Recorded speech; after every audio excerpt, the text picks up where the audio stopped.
Welcome to Starbound. My name's Chikondi, and I'll be your narrator today. Nearly 500 supporters get early access to our stories, including brand new episodes of Sunspire Academy and Farron and Rimiki. If you'd like to unlock early access and support new episodes and future series, tap Join below to become a Starbound member. Now let's get into today's story. Commander Laura Danon stood before the assembled residents of Caledonia Space Station, her silver-blue skin betraying her anxiety as bioluminescent patterns raced across her forearms. The station's central atrium, normally bustling with merchants and miners, had become a sea of worried faces. "Citizens of Caledonia," She began, her voice steady despite the pulsing glow emanating from her skin. "I will not insult your intelligence with false reassurances. The Crimson Scythe fleet has blockaded our system. They've demanded half our quarterly ore production and 5 hostages of their choosing." Murmurs rippled through the crowd. A Navaran mother clutched her child closer. "We've sent 17 distress calls to the Galactic Confederation," Elora continued. "All have been acknowledged." The bitter emphasis on the final word wasn't lost on anyone. Acknowledgement without action was the Confederation's specialty when it came to frontier colonies like theirs. "The pirates have given us 3 days to comply before they open fire on the station. I've authorized emergency measures and doubled security patrols, but—" She paused, the lights under her skin dimming momentarily. "But I must be honest. Our defenses cannot withstand a concentrated assault." An elderly Tarsian engineer raised his hand. "What about the humans? I worked with them during the Helix Nebula evacuation. They're crazy, but they fight like demons cornered in paradise." Elora shook her head. "Earth is 17 light years away. Even if they received our message and chose to respond, they would never arrive in time." She squared her shoulders, her luminescence shifting to a resolute blue. "We've prepared to defend ourselves and negotiate for the best possible terms. We are alone in this. No one is coming." Good morning, Longshot. Today's ship status is barely functioning, but with style. Admiral Leo Jenkins bounced on his toes as he strode onto the bridge of the TSF Longshot, flagship of what the Terran Space Force officially designated as Special Task Force Omega, and what everyone else called the Last Chance Fleet. His regulation uniform hung slightly askew, as though even his clothes couldn't quite maintain proper military bearing. "Miri, what's our operational capacity today?" he asked cheerfully. The ship's AI responded in what could only be described as a long-suffering tone. "Good morning, Admiral. Current operational systems are at 47% capacity. Engineering reports the starboard thrusters are operating at 62% efficiency. Life support is functioning within minimal safety parameters, and the mess hall synthesizer is still producing everything with a slight taste of banana."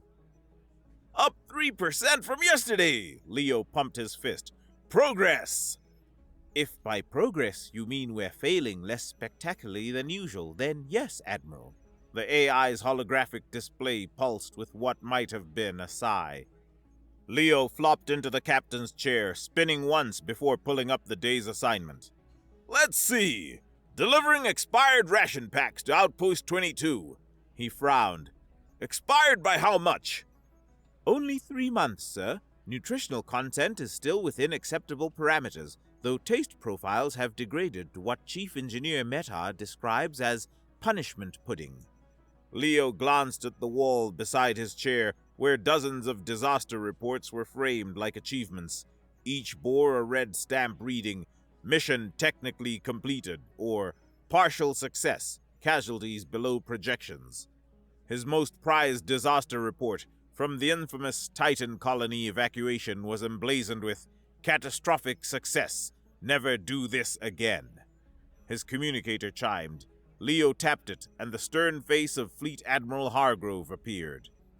"Jenkins," Hargrove greeted him without preamble. "Budget committee hearings start next week. Always good to see you too, Admiral, Leo replied with a smile that didn't quite reach his eyes. Cut the crap, Jenkins. Your fleet is first on the chopping block. One more mishap, one more rescue that causes more damage than the original disaster, and I won't be able to protect you. The Special Task Force Omega will be decommissioned, and your crew reassigned to waste management on Europa. Leo's smile faded. Sir, with all due respect, my people may be unorthodox, but they get the job done. Your people are the greatest collection of disciplinary cases, headaches, and near court-martials in the history of the Terran Space Force. You're their last chance before dishonorable discharge, and they're your last chance at a command. Remember that, Jenkins. The communication cut off. Leo stared at the empty space where Hargrove's face had been, then spun back to face the bridge with forced cheer. Right! Who's ready to deliver some slightly expired ration packs with enthusiasm? The bridge of the Longshot hummed with the controlled chaos that Leo had come to think of as its natural state. Lieutenant Commander Daniela Lazy Eyes Sanchez hunched over the tactical console, her dark hair pulled into a tight bun that seemed to strain against her barely contained energy. Once the TSF's most promising pilot, she'd been demoted after accidentally buzzing Galactic Confederation headquarters during a diplomatic summit. Sir, she called out, not looking up from her screen. These targeting calculations Meta sent over are complete garbage. If I tried to calibrate our defense grid with these, we'd end up shooting ourselves. From the engineering station, Chief Engineer Prakash Trash Bandit Meta looked up indignantly, half his body buried in an open panel. Despite 17 court-martials for creative reinterpretation of safety protocols, he remained at his post because no one else could keep the Longshot running with duct tape and optimism. Those calculations are perfect if you account for the power fluctuations in Grid Sector 4, Meta shouted back, waving a makeshift tool that appeared to be a spoon welded to a power regulator. It's called adaptive targeting, Lazy Eyes. Call me that again and I'll tear you a new one, shitface. Before the argument could escalate, Communications Officer Betty Kim cleared her throat loudly. The youngest officer on the bridge, Kim had been transferred from the academy after hacking the grading system to give herself perfect scores. Not because she couldn't earn them legitimately, but because she found the standardized testing methodology philosophically offensive. Admiral, she said, her voice cutting through the bickering, I'm receiving a distress call. Priority 1 from Caledonia Space Station in the outreach system. Leo swiveled his chair toward her station. Caledonia? That's a Confederation protectorate, isn't it? Why are they broadcasting on TSF emergency bands? Because no one else is answering, sir, Kim replied, her expression grim. They've been trying to contact Confederation forces for 3 days. Leo frowned. Put it through. Full audio. Commander Elora's voice filled the bridge, tight with controlled panic. This is Commander Elora Danon of Caledonian Station to any ships in range. We are under blockade by the Crimson Scythe pirate fleet. They've threatened to open fire in 12 hours. We have 3,000 civilians, including 800 children. Our defenses cannot withstand their firepower. The Confederation has acknowledged but not responded to our calls for aid. If anyone can hear this, please help us. Silence fell across the bridge. Leo turned to Science Officer Dr. Wendell Urquhart, who was absently stroking his wild beard.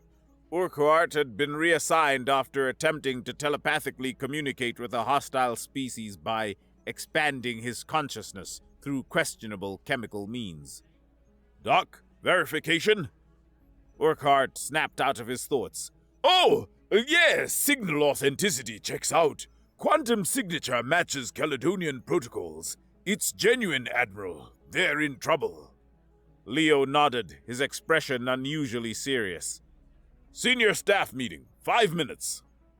The conference room of the Longshot was technically designed to seat 12. Currently, it held 8 people, plus Miri's holographic projection, and somehow felt overcrowded. Leo sat at the head of the table, flanked by his senior officers. Security Chief Sergeant Luna Rabid Wolf paced behind her chair, unable to sit still. Her nickname had nothing to do with her surname, and everything to do with the incident that landed her on the long shot, biting a superior officer during a training exercise. The fact that the officer had been trying to grope her was deemed contextually mitigating, but still insubordinate.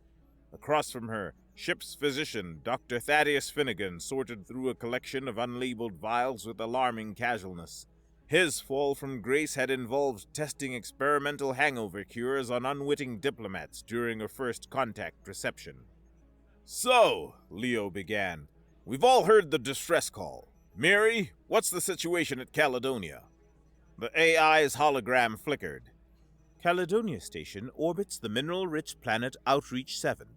Population approximately 3,000. The Crimson Scythe is a Class 1 threat organization led by Captain Drax, a former Confederation citizen whose homeworld was annexed during the border expansion. Based on their known armaments and our current operational status, I calculate a 97.3% chance of mission failure should we intervene. "Only 97.3%? Leo grinned. "We've beaten worse odds." "That was sarcasm, Admiral," Miri replied. "I can adjust my tone indicators if you require assistance identifying it." "What about other TSF ships in the area?" asked Lazy Eyes. "None within response range," Kim answered. "We're it." The door slid open and Chief Media Officer Julian Spencer burst in, his perfectly styled hair bouncing with each step. "Sorry I'm late. Had to finish editing yesterday's Cooking with Compressed Oxygen segment." Leo raised an eyebrow. "We have a cooking show?" "We do now. Chef Patel's eyebrows will grow back eventually." Julian dropped into an empty chair. "But that's not important. We have a catastrophe on our hands." "Yes, the Caledonia situation," Leo started. No, much worse," Julian interrupted, his eyes wide. "I just got word from my contact in Fleet Administration. Budget Committee hearings start next week, and Last Chance Fleet tops the cut list. They're shutting us down!" The room erupted in protests and questions. "Quiet!" Leo shouted. When the noise subsided, he asked, "How certain is this information?" Julian winced. "It's from Admiral Hargrove's personal assistant. They've already drafted the decommissioning orders." An uncomfortable silence fell. For all their dysfunction and the constant threat of disaster, the Last Chance Fleet was home to everyone in the room. For most, it was their last hope of maintaining a career in the TSF. "So that's it?" Lazy Eyes finally said. "They're just going to shut us down without giving us a chance to prove ourselves?" Julian held up a finger, his expression shifting from despair to calculation. "Not necessarily. I have an idea. But first, what's this about Caledonia?" Leo quickly briefed him on the distress call. Julian's eyes grew wider with each detail, and by the end he was frantically taking notes on his datapad. "This is perfect!" he exclaimed. "Absolutely perfect!" "A station of 3,000 civilians about to be attacked by pirates is perfect?" Luna growled. No, not the situation. The opportunity!" Julian stood up, gesturing expansively. "Look, the reason we're on the chopping block is that no one sees our value. But what if we could show everyone exactly what the Last Chance Fleet can do?" Leo frowned. "I'm listening." "We live stream the entire rescue mission," Julian said, his voice rising with excitement. "Every moment, from planning to execution. We show the galaxy that when everyone else turns their backs, the Last Chance Fleet steps up. With enough viewers and public support, they wouldn't dare decommission us." "You want to turn a life-or-death rescue into a reality show?" Dr. Finnegan asked. "Not a reality show," Julian corrected. "A documentary showcasing real heroes in action, with, carefully selected camera angles and some dramatic music." Leo drummed his fingers on the table, considering. "Miri, if we do this, if we respond to Caledonia's distress call, what's our best case scenario?" The AI's hologram shifted to display a tactical projection. "Best case scenario assumes perfect execution of all maneuvers, no mechanical failures, and enemy tactical errors. Under those extraordinarily unlikely conditions, casualty projections are minimal, and mission success probability rises to 12.6%. Leo grinned. Double digits! I like those odds! Admiral, Urquhart interjected, we can't possibly handle this alone. The Crimson Scythe has at least 8 vessels. You're right, Leo nodded. We'll need the whole fleet. He tapped his communicator. Miri, send priority summons to the loose cannon, first do harm, and plausible deniability, with a general report of the situation. Tell them to converge at coordinates outside the outreach system in 18 hours. As the others filed out to prepare, Julian lingered. So, that's a yes on the live stream? Leo sighed. Make it look at least moderately competent, okay? Julian beamed. I'll make you look like the heroes you actually are, sir. The command deck of the TSF loose cannon felt like it was vibrating, though whether from the ship's notoriously unstable reactor or from Captain Royce Gunnar's barely contained rage was anyone's guess. Rescue mission to where? Gunnar bellowed, his face flushing crimson beneath his thick beard. The destroyer captain had been assigned to the Last Chance fleet after an incident involving an unauthorized weapons test that accidentally vaporized an uninhabited moon. His communications officer winced. Caledonia Station, sir. Admiral Jenkins is invoking fleet-wide emergency response protocols. Of course he is, Gunnar muttered, because normal Tuesday wasn't exciting enough. He stabbed a button on his command chair. Weapons! How many torpedoes do we have that won't explode in the tubes? 66% of complement, sir, came the reply. And the plasma cannons?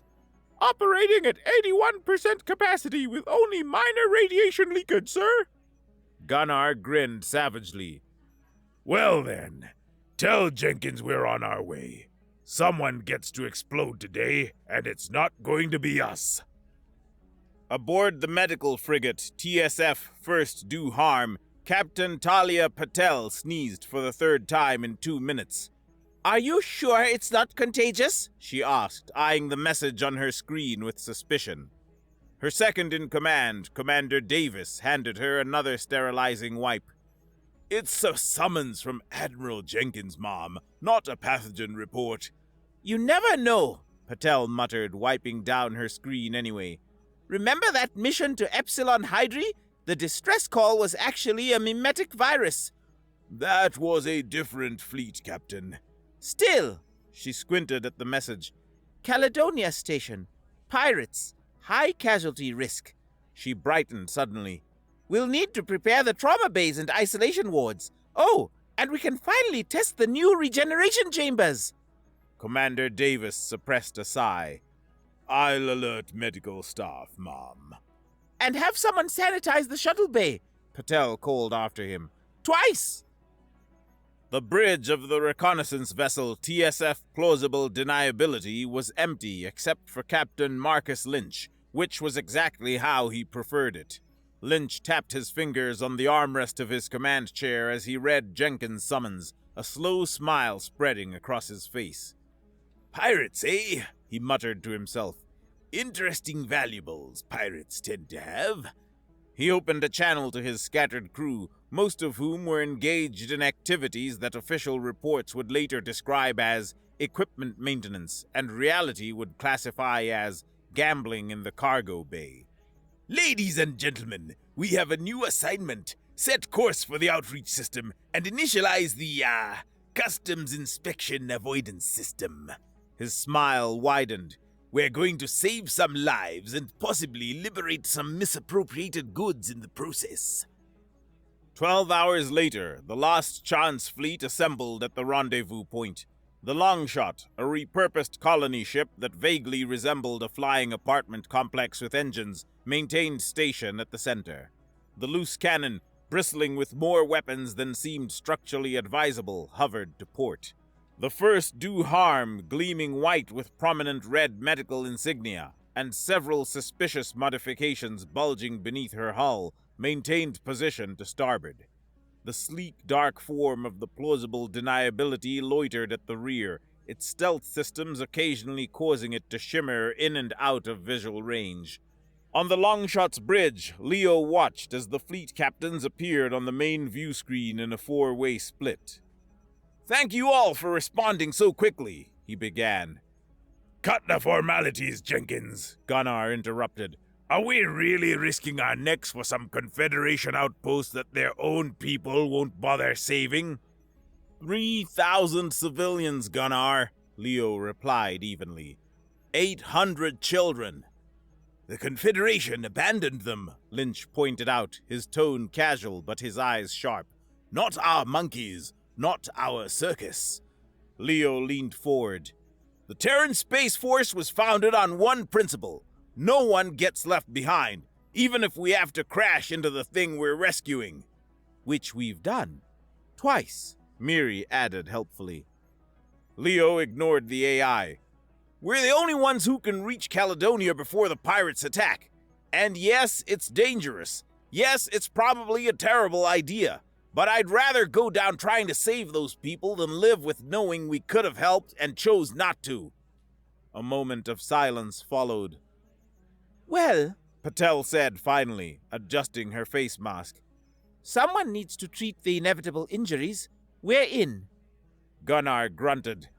Shooting pirates is more fun than shooting asteroids in drills. The loose cannon is in. All eyes turned to Lynch, who shrugged with elaborate indifference. No, why not? It's not like we have anything better to do. That's settled then, Leo nodded. Also, one more thing.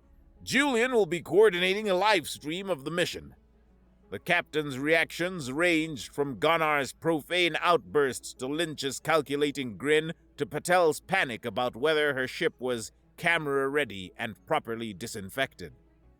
It's our best chance to avoid decommissioning, Leo explained.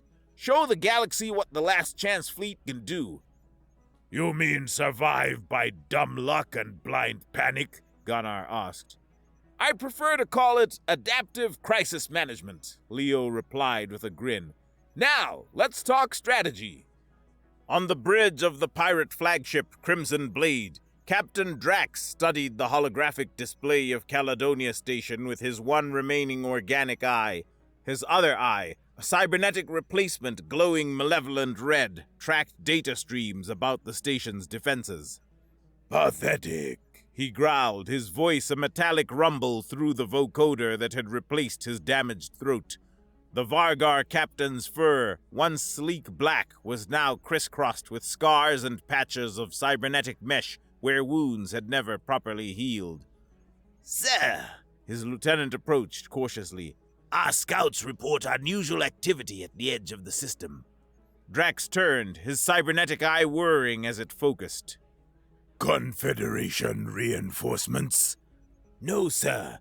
The energy signatures don't match Confederation patterns. They appear to be Terran. Drax's organic eye widened slightly. Humans? Here? He barked a laugh that sounded like grinding gears. Show me! The lieutenant brought up a new hologram, a shaky, distant image of 4 mismatched vessels. That's not a battle group, Drax said dismissively. It looks like a salvage fleet. Are they lost? Unknown, sir, but they're on an intercept course with our position, and... The lieutenant hesitated. They're broadcasting. Broadcasting what? The lieutenant tapped a command, and suddenly the bridge was filled with a booming, enthusiastic voice. Hello, Galaxy! This is Julian Spencer, coming to you live from the TSF Longshot. You're watching Last Chance Heroes, the most exciting rescue mission you'll see this year. Like and subscribe if we all survive! Dramatic music swelled as the camera panned across the Longshot's bridge, where crew members were striking heroic poses at their stations. Lieutenant Commander Sanchez was spinning a laser pistol on her finger. Dr. Urquhart was pretending to study a star chart that was, unmistakably, being held upside down. Drax stared at the projection in stunned silence. Is this, he finally managed, a reality show? It appears to be, sir. The Vargar captain rubbed his organic eye in disbelief. These humans are coming to confront us, and they're filming it for entertainment? Yes, sir. They've already accumulated over 50,000 viewers across the galactic networks. Drax slumped back in his command chair and sighed. Fucking humans. Aboard the Longshot, Leo watched in horror as Lazy Eyes Sanchez led a combat readiness demonstration for the cameras. What had begun as a simple practice drill had devolved into chaos when the targeting systems locked onto their own ships instead of the designated practice drones. "Sanchez!" Leo shouted as alarms blared. "Why are the practice torpedoes heading for the first do harm?" Sanchez hammered at her console. Targeting matrix glitched, sir. Meta's calibrations were... "Do not blame my calibrations!" Meta shouted from inside an access panel. "Your tactical input sequence was backward!" "Can we recall them?" Leo asked, maintaining remarkable calm for someone about to accidentally torpedo his own fleet. Negative, Sanchez replied grimly. But they're practice torpedoes. Minimal explosive yield. "Minimal is not zero," Miri pointed out.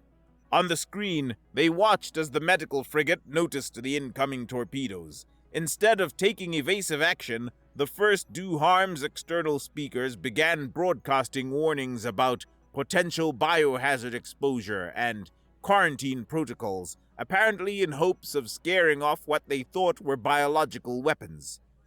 "Oh, this is great footage," Julian murmured, adjusting his hovering camera drones for a better angle. "Miri, options?" Leo asked. "Calculating. The only viable solution requires manual external guidance reprogramming of the torpedoes mid-flight. Probability of success, 23.4%. MEG programming? That's impossible outside a lab environment, Sanchez protested. "Not impossible," Meta's voice came through the comms, suddenly focused. "Just extremely inadvisable. I need remote access to the torpedo guidance systems." "Granted," Leo said without hesitation. Meta's fingers flew across his engineering terminal, streams of code reflecting in his eyes. "This is either going to work brilliantly or create the most spectacular explosion in Last Chance Fleet history." 10 seconds passed as the torpedoes continued their trajectory toward the first do harm. Then, abruptly, they veered off course. Instead of dispersing, however, they began moving in seemingly random patterns. "Meta, what are they doing?" Leo asked. A manic grin spread across the engineer's face. "Just wait for it, sir." The torpedoes suddenly aligned and detonated in sequence, creating bright explosions against the backdrop of space that spelled out in massive fiery letters, "Subscribe to our channel." A moment of stunned silence fell across the bridge, broken when Julian whooped in delight. "That's genius, Meta! I could kiss you right now!" Leo closed his eyes and took a deep breath. "Stars! The next time you plan to use military hardware for advertising purposes, maybe give your commanding officer a heads up." "Yes, sir. Sorry, sir. Want to bet with the loose cannons engineering team, though." "Of course you did." Leo shook his head, fighting a smile. "All ships resume formation, and someone please tell Captain Patel she's not actually under attack." Commander Elora Danon paced the control room of Caledonia Station, her skin flickering between anxious blue and determined purple. Her security chief, a stocky Brenari with crystalline edges along his jaw, approached with a datapad. "Commander, long-range sensors have detected a small fleet approaching from the outer system. Not Confederation signatures." Elora's luminescence brightened with alarm. More pirates? "No, Mom. They're human vessels." Human? Elora froze mid-step. Are you certain? "Positive. 4 ships. Terran Space Force markings." Hope and dread warred in Elora's expression. She'd heard stories about humans, their unpredictability, their tendency toward excessive force, their bizarre approach to problem-solving that somehow worked despite violating every principle of logical strategy. Open a channel when they're in range, she ordered, and prepare the civilian shelters, just in case their rescue attempt is as destructive as their reputation suggests. In the briefing room of the Longshot, Dr. Urquhart presented his findings on the Crimson Scythe pirates. Hovering over the table was a holographic image of Captain Drax, rotating slowly to show his cybernetic enhancements. Captain Drax, formerly Navigator Drax Tavine of the Confederation science vessel Empirical, Urquhart explained. His homeworld, Vaga Prime, was annexed by the Confederation 15 years ago in a peacekeeping action. You mean invasion? Luna Wolf said flatly. Yes, well, semantics. Urquhart adjusted his glasses. Drax was off-world during the annexation. When he returned, he found his family had been relocated to labor colonies. He tried to work within the system, filing petitions for their release. When that failed, he hijacked the Empirical, freed as many Vagar laborers as he could, and vanished into the frontier regions. So he's a freedom fighter? Kim asked. He was, Urquhart nodded. Until the Confederation sent hunter-killer drones after his ship. They failed to eliminate him, but succeeded in killing many of his rescued people, including his mate and children. The physical damage required extensive cybernetic reconstruction. The psychological damage transformed him into what he is now. A heavy silence fell over the room. That doesn't excuse threatening a civilian station, Leo said finally, but it does explain his vendetta against the Confederation. His grievance is with the Confederation, not us, Lazy Eyes noted. Maybe we can use that. Maybe, Leo agreed, but we prepare for the worst. Julian, how's the live stream going? Julian looked up from his datapad with a grin. 200,000 viewers and climbing. We're trending on the Galactic Network. The crew segments are especially popular. Luna's weapons demonstration has spawned 3 memes already. Meme? Luna frowned. What did you film me doing? Remember when you were explaining disruptor maintenance and the power cell started smoking? Julian's grin widened. Your exact words were, "This is fine. The mild radiation just makes you stronger. You're a sensation!" Luna growled something under her breath that made Miri automatically censor the audio feed. "Focus, people," Leo said. "We're approaching Caledonia. Final checks on Operation Make It Up as we go." As the Lost Chance fleet entered the outreach system, the Crimson Scythe pirates detected their approach. On the Crimson Blade, Drax watched the Terran ship's erratic formation with growing confusion. "What kind of approach vector is that?" he demanded. "They're not in any recognized tactical formation." His tactical officer shook his head. "I can't make sense of it, sir. Each ship is executing different maneuvers, sometimes seeming to work together, other times nearly colliding. They've changed course 18 times in the last hour." "Are they malfunctioning? Drunk?" "Unknown, sir, but their viewer count just passed 500,000. Drax slammed his cybernetic fist on his armrest. "I don't care about their viewer count. Are they a threat or not?" I don't know, sir. I can't predict what they're going to do next." Drax's organic eye narrowed. "Keep watching them, and tell me when they establish contact with the station." Leo straightened his uniform as the communications officer prepared to hail Caledonia Station. Julian hovered nearby with a camera drone, making frantic, look-heroic gestures. "Ready to broadcast, Admiral?" Kim announced. Leo nodded. "Caledonia Station, this is Admiral Leo Jenkins of the Terran Space Force vessel Longshot. We received your distress call and have come to assist. Please respond." The screen flickered, and Commander Elora's face appeared. Her luminescent patterns pulsed with a mixture of hope and trepidation. "Admiral Jenkins, this is Commander Elora Danon. Your assistance is—" She paused, clearly searching for the right word. Unexpected, but welcome. Before Leo could respond, the ship lurched violently. Behind him, Dr. Finnegan crashed into a console, sending several unmarked vials flying. One shattered against a wall, instantly covering the area in a foul-smelling purple foam that began to emit high-pitched squeaking noises. "Don't breathe that in!" Finnegan shouted, scrambling to his feet. "Unless you want to temporarily perceive time backwards!" Simultaneously, a feedback loop in the communication system caused a piercing screech. Kim frantically worked to fix it, while Sanchez rushed to stop the purple foam's spread. Through it all, Julian's camera drone captured everything. On screen, Commander Elora's expression shifted from cautious optimism to horrified uncertainty. When the chaos finally subsided, Leo cleared his throat. "As I was saying, Commander, we're here to help. Miri will transmit our tactical plan shortly. What can you tell us about the pirate fleet's current positioning?" Elora hesitated, then apparently decided that questionable help was better than none. They've surrounded the station in a standard blockade formation. 8 vessels total, with their flagship, the Crimson Blade, positioned at these coordinates. She transmitted a data packet. But, Admiral, we believe we've been infiltrated.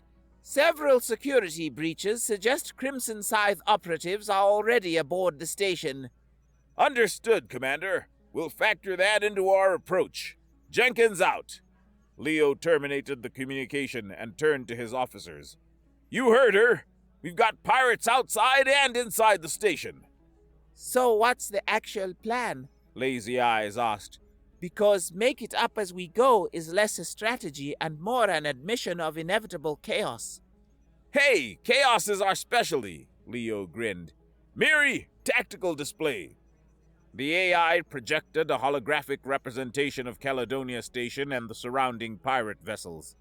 "The way I see it," Leo began, "we have 3 objectives. Neutralize the pirate fleet, secure the station from infiltrators, and evacuate civilians if the station sustains critical damage. Captain Gunnar, the loose cannon will engage the smaller pirate vessels, drawing them away from the station. Captain Lynch, the plausible deniability will use its stealth systems to approach the Crimson Blade undetected and disable its weapons. Captain Patel, the first do harm will stand ready to receive evacuees and provide medical support." And the long shot? Sanchez asked. "We'll dock with Caledonia and lead the internal security operation." Leo looked around at his officers. "Questions?" "Several thousand," Miri replied, "but insufficient time to enumerate them." "That's the spirit!" Leo clapped his hands together. "Battle stations, everyone! Let's make this a show worth watching!"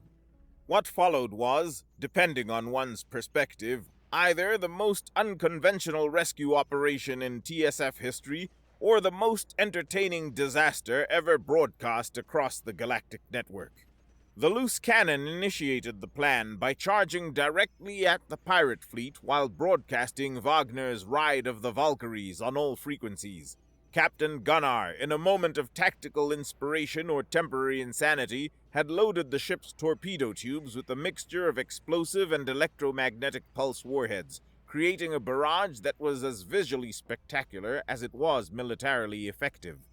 3 pirate vessels immediately broke formation to pursue the loose cannon, falling neatly into Gunnar's trap. As they closed in, the destroyer executed a maneuver that engineering principles suggested should have torn it apart. A full reverse thrust combined with a 180-degree rotation that brought all of its aft weapons to bear on the pursuers.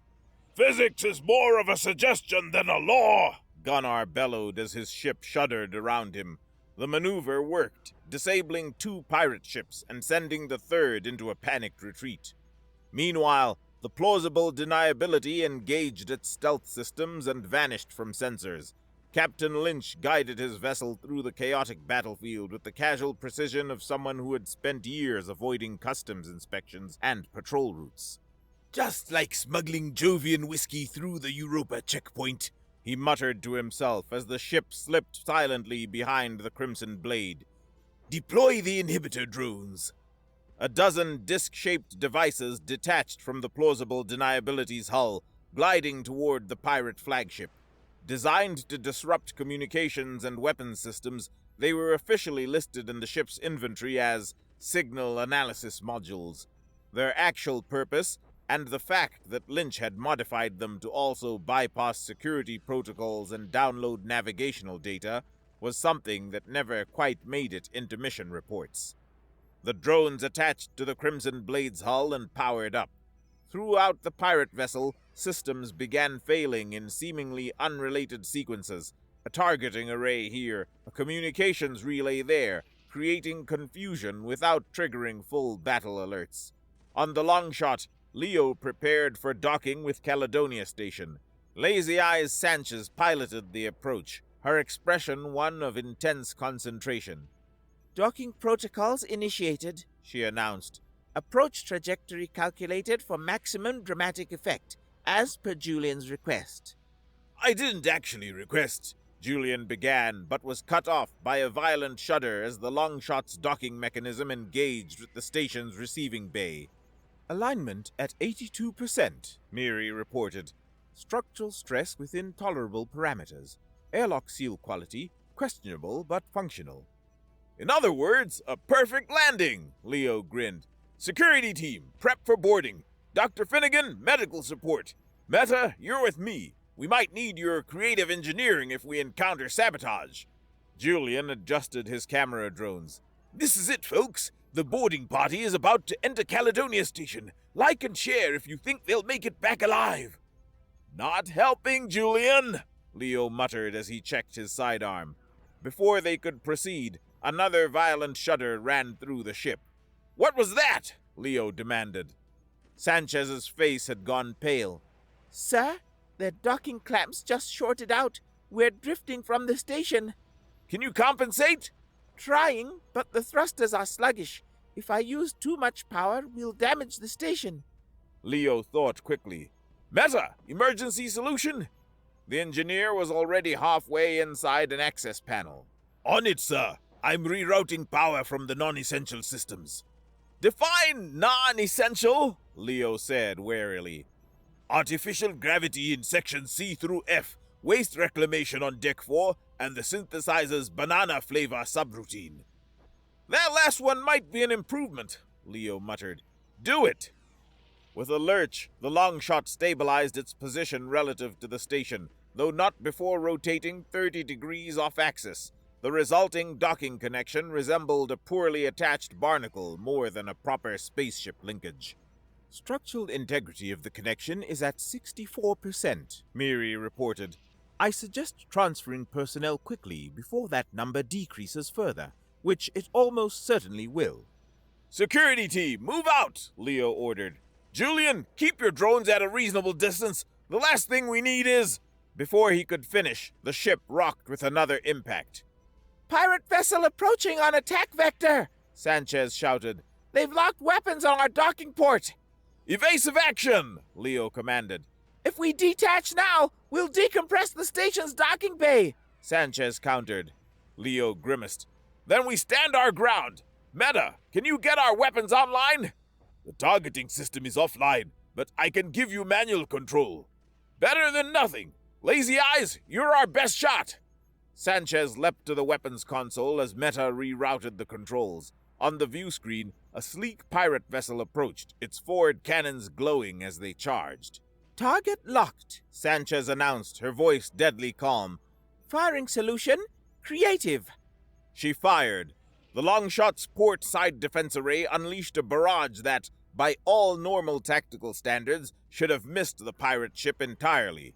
Instead, the shots hit a piece of orbital debris, which ricocheted into the path of a damaged drone, which in turn spiraled directly into the pirate vessel's sensor array. Blinded and confused, the pirate ship veered off course, its weapons discharging harmlessly into empty space. Did you just bank a shot off space junk? Leo asked, incredulous. Sanchez shrugged. Sometimes chaos works in our favor. With the immediate threat neutralized, Leo led the boarding party through the misaligned docking tube and into Caledonia Station. The security team spread out, following Luna Wolf's terse commands, while Julian's drones captured every moment for their now millions of viewers. Commander Elora met them at the inner airlock, her skin flashing with bands of agitated blue light. Admiral Jenkins, your arrival is unconventional. We prefer tactically surprising, Leo replied with a grin. Status report? The pirate fleet is in disarray thanks to your other vessels, but we've confirmed at least 5 infiltrators aboard the station. They've disabled our central environmental controls and barricaded themselves in the control hub. Classic hostage scenario, Luna Wolf growled. They'll threaten to vent the atmosphere if we push them. Leo nodded. Then we don't push, we pull. Meta, can you access the station's secondary systems? The engineer was already connecting his portable terminal to a wall panel. I'm in their network now. Architectural schematics downloading. Got it. There's a maintenance shaft that runs directly below the control hub. If I can access the environmental subsystems from there, I can isolate the hub from the rest of the station. Do it, Leo ordered. Luna, take your team and secure the civilian sections. Dr. Finnegan, set up a triage center for any wounded. I'll go with Meta to the maintenance shaft. As the group dispersed, Julian sidled up to Leo. Admiral, viewership just passed the 2 million mark. The Galactic Network is running special coverage, and we're trending above the Confederation Assembly debates. Glad someone's enjoying this, Leo muttered. Just keep those drones out of the line of fire. On the Crimson Blade, Captain Drax watched in mounting fury as his fleet fell into disarray. 3 ships disabled, 2 more engaged with the loose cannon in what could only be described as a space demolition derby, and his own flagship experiencing cascading system failures. What is happening? He roared, his cybernetic eye flashing crimson. How can these clowns be defeating us? His tactical officer shook his head in confusion. Sir, they're not following any recognized combat doctrine. The destroyer is deliberately colliding with our vessels. The medical ship is broadcasting quarantine warnings that have frightened half of our boarding parties into retreating, and we can't even find the 4th ship. Drax slammed his fist on his command console, shattering the display. The infiltration team, what's their status? They've secured the station's control hub as ordered, but report that Terran forces have boarded the station. A slow, cruel smile spread across Drax's scarred face. Then we still have leverage. Order them to prepare for atmospheric venting. Let's see how these humans handle watching civilians gasp for air. Deep in the maintenance tunnels of Caledonia Station, Leo squeezed through a narrow passage behind Meta, who navigated the labyrinth with surprising ease. You seem comfortable down here, Leo observed as they crawled through a particularly tight section. Reminds me of home, Meta replied cheerfully. I grew up in the maintenance levels of New Mumbai Orbital. Learned engineering by taking apart cleaning drones when the supervisors weren't looking. Ah, I'm guessing that explains why the Longshot's air filtration system sometimes sings Bollywood tunes. That's not a malfunction, sir. That's an improvement. They reached a junction with a control panel. Meta pried off the cover and connected his tools. I can access the environmental systems from here, but there's a problem. The infiltrators have rigged a dead man switch. If they detect tampering, they can vent the atmosphere in seconds. Leo frowned. Can you bypass it? Not remotely. Someone would need to physically disable the override in the control hub. So we need a distraction. Leo tapped his communicator. Luna, what's your position? Secured the civilian quarters, came the reply. 500 meters from the control hub, but they've got the approaches locked down tight. Leo thought for a moment, then grinned. Julian, I need you and your drones. For heroic close-up, sir? Julian's voice sounded entirely too eager. For psychological warfare. Luna, how good are your acting skills? The pirate infiltrators, 4 Varger and a human renegade, had barricaded themselves in Caledonia's control hub, with weapon emplacements covering all entrances. Their leader, A cybernetically enhanced Varger named Creel monitored the station's systems with one hand hovering over the atmospheric controls. The moment anyone approaches, he growled to his team, we vent Section C. 300 civilians will suffice as a warning. A loud bang from outside the sealed doors caused them all to spin around, weapons raised. What was that? Demanded one of the pirates. The station's intercom system suddenly crackled to life, and a chilling voice filled the hub. I smell you in there, the voice growled, low and predatory. 5 heartbeats, 4 fur-covered, 1 traitor, all soon to be prey. Who is that? Creel demanded, fur bristling. Identify yourself. A dark laugh echoed through the speakers. They call me Rabid. Do you know why? No answer came from the increasingly nervous pirates. Because when I hunt, I don't just kill. I infect. I change what you are. The bite doesn't end you. It transforms you. The lights in the corridor outside the hub flickered, casting long shadows beneath the door. I'm in the walls now, the voice continued, dropping to a whisper that somehow seemed more terrifying than the growl. I'm in the ceiling. I'm in the air recycling. And soon, I'll be in there with you. A metallic scratching sound came from the ventilation shaft above, followed by a thud from inside a maintenance panel. Defensive positions! Creel ordered, but his voice cracked with uncertainty. The human pirate, sweat beading on his forehead, backed toward the atmospheric controls. This is psychological manipulation! Standard TSF tactics! Is it? The voice asked, now seeming to come from directly behind him. He whirled around but saw nothing. Or am I already here? Another bang, this time from beneath the floor grating, followed by what sounded distinctly like the snapping of jaws. One of the younger Varger pirates broke, bolting for the secondary exit.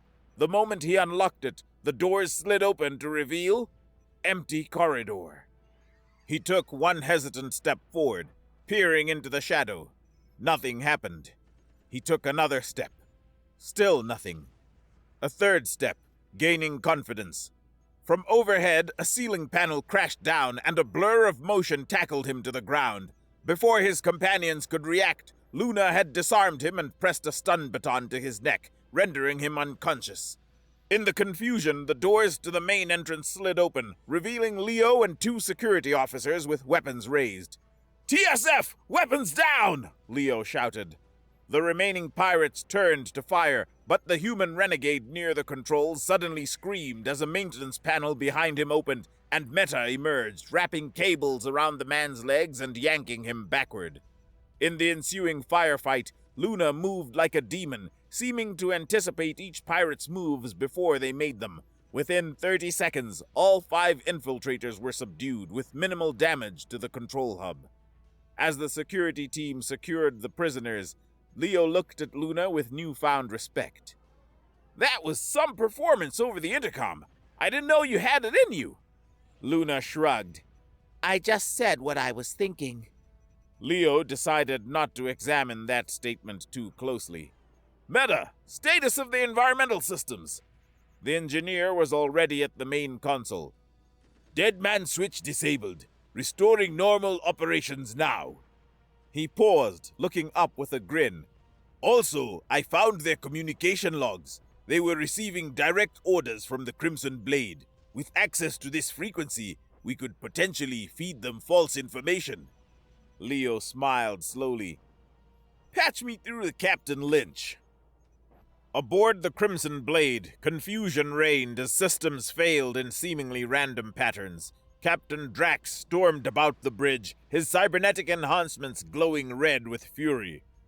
What do you mean you can't contact the infiltration team? He snarled at his communications officer. All frequencies are jammed, sir. And our weapon systems are cycling through random power fluctuations. The humans are behind this, Drax growled. Activate the secondary command protocols. We'll remote detonate the charges our team planted on the station's fusion core. The tactical officer worked frantically at his console, then looked up in horror. Sir, the detonation codes are being overridden. Someone is accessing our secure channel. The main view screen flickered, and Captain Lynch's smirking face appeared. Hello, Captain Drax, Lynch said pleasantly. I believe I have some data that might interest you. Specifically, the coordinates of several Confederation black sites where your people are being held.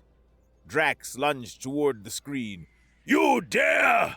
Oh, I dare quite a lot, Lynch interrupted smoothly. Now you have two options. One, continue this attack and lose everything, including that valuable data. Two, withdraw your remaining forces immediately, and I'll transmit a copy of those coordinates to your personal channel before we part ways. Drax froze, his organic eye narrowing. Why would you do this? Lynch's smile never reached his eyes. Let's just say I have a healthy disrespect for authority and a profitable interest in causing problems for the Confederation. But my offer expires in 30 seconds. Drax stood silently for a moment, calculations running behind his eyes. Finally, he growled, Stand down, weapons! Recall all forces! A wise decision, Lynch noted. Transmitting data now. I suggest you verify it quickly. As promised, a data packet arrived on Drax's personal channel. He scanned it, his cybernetic eye whirring as it processed the information. It's legitimate, he murmured in surprise. Consider it professional courtesy, Lynch replied. Now, I believe you have some people to save, and we have a station to protect. Let's not cross paths again, The communication ended. Drax stared at the blank screen for a long moment before turning to his crew. Set course for the coordinates we just received, he ordered. This isn't over, but today we have more important battles to fight.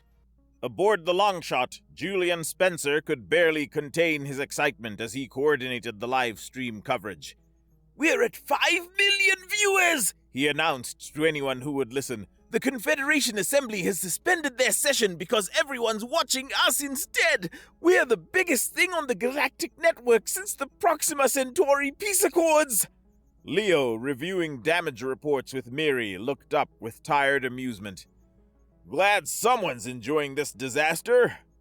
Disaster? This is a triumph, Julian protested. The Last Chance fleet saved 3,000 civilians with minimal casualties. The pirates have withdrawn, Caledonia is secure, and the public loves us! Julian's assessment is surprisingly accurate, Miri interjected. Damage to our vessels is within expected parameters for a last chance operation, meaning extensive but repairable. More significantly, public sentiment analysis shows overwhelming support for the fleet, with hashtags including One More Chance and Save the Dumbasses trending across 17 systems. Leo's communicator chimed. It was Fleet Admiral Hargrove, his expression an unusual mixture of annoyance and reluctant admiration. Jenkins, he began, your operation was reckless, chaotic, and violated at least 14 Terran Space Force protocols. Thank you, sir, Leo replied with a straight face. That wasn't a compliment, Hargrove snapped. Then he sighed. But it was effective. The Confederation is scrambling to explain why human vessels responded to a distress call they ignored. More importantly, the Budget Committee has been flooded with public messages supporting your fleet. So, we're not being decommissioned? Leo asked hopefully. Hargrove's expression soured further. Not only are you keeping your funding, it's being increased. The committee has approved expansion of the Last Chance fleet with 2 additional vessels. And, he looked physically pained, They want you to continue documenting your missions for public broadcast. Leo fought to keep a grin from spreading across his face. I understand, sir. We'll try to be less successful next time. Don't push it, Jenkins. Hargrove terminated the communication. The moment the screen went dark, cheers erupted across the bridge. Julian was already planning their next broadcast, while Lazy Eyes and Meta argued about who deserved more screen time. A couple of hours later, and amid ongoing celebrations, Commander Elora approached Leo, her skin glowing a calm blue. Admiral, She said, extending a hand in the human gesture she'd learned for the occasion. on behalf of Caledonia Station, I want to formally thank you and your fleet. Leo shook her hand. Just doing our job, Commander. By creating a reality show, provoking space pirates, and turning my station into a battleground? Elora's luminescent patterns rippled with what Leo recognized as amusement. I prefer to think of it as adaptive problem-solving with style, he replied with a grin. Elora's expression grew more serious. The Confederation has contacted me. They're sending representatives to secure and stabilize the situation. Meaning they're embarrassed and want to take over now that the danger's past, Leo translated. Precisely. They've also offered me a new position, Galactic Confederation Liaison to the Terran Space Force's Innovative Rescue Initiative. Leo raised an eyebrow. The what now? There is now. Elora smiled. Fleet Admiral Hargrove signed the creation order an hour ago. The Last Chance Fleet is being reorganized as the core of this new program, with you as its commander. Before Leo could respond, another cheer went up from the crew. On the main view screen, Julian had pulled up the Galactic Network's breaking news. Heroes of Caledonia, Last Chance Fleet to train new rescue force. Miri's hologram appeared beside Leo. I've received the official orders, Admiral. In addition to Commander Elora's appointment, you'll be receiving applications from throughout the TSF for transfer to the initiative. People want to join us? Leo asked, genuinely surprised. Why would anyone voluntarily sign up for this chaos?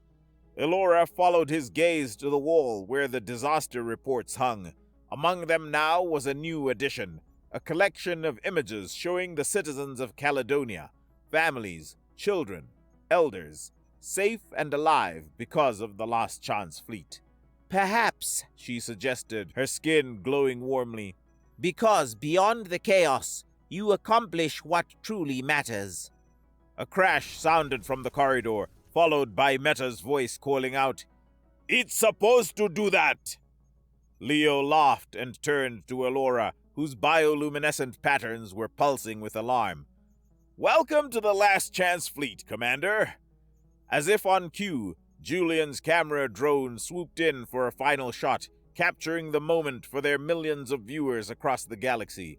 In the background, Dr. Finnegan could be seen chasing an escaped experimental organism down the corridor.